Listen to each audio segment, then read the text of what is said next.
Rau nó có chi lúc u lời chê hậu luôn biết tê yo chỉ xa nhau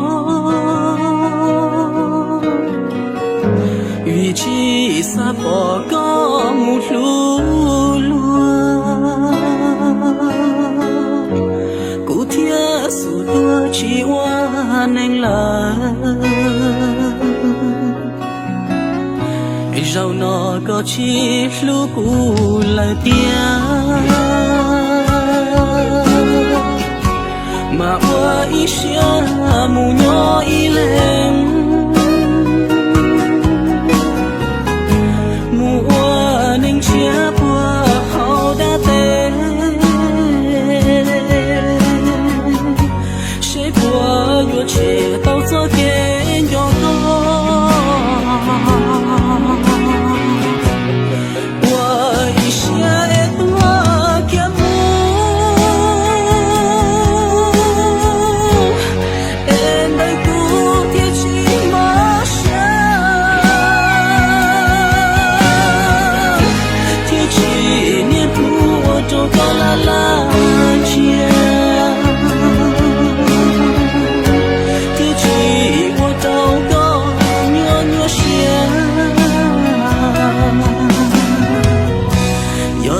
một nụ có bóng của mưa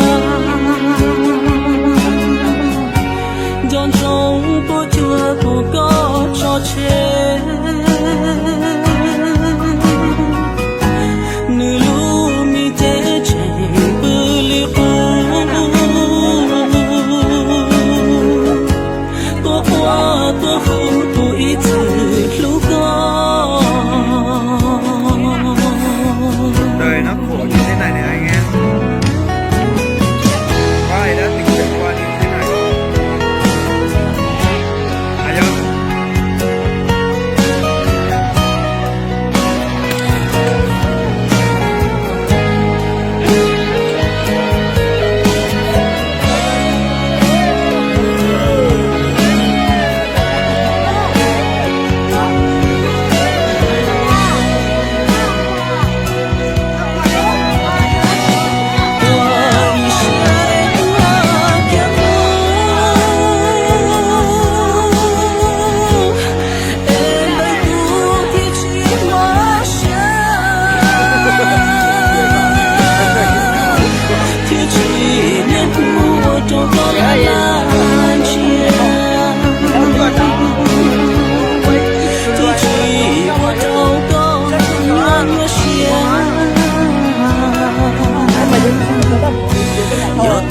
một nụ có bóng của mưa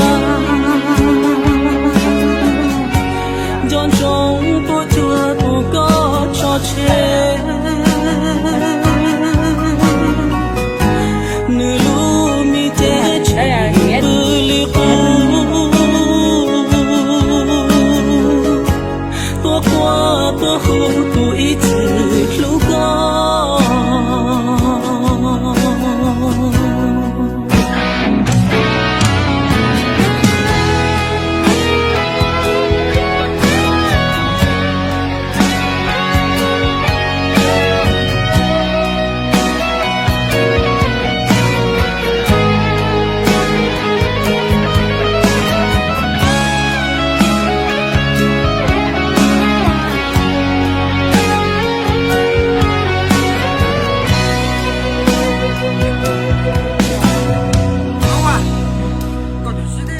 맞아.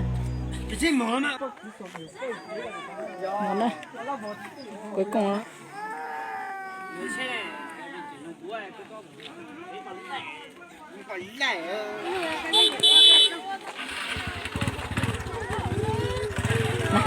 Này.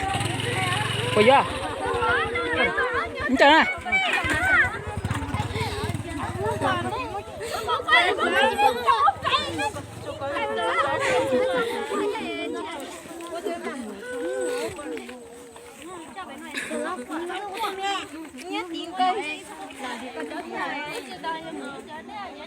nó bé tuần才dùng cao nhưng mà bây giờ lừa mà chắc quá mấy con dùng sai à lừa cái mà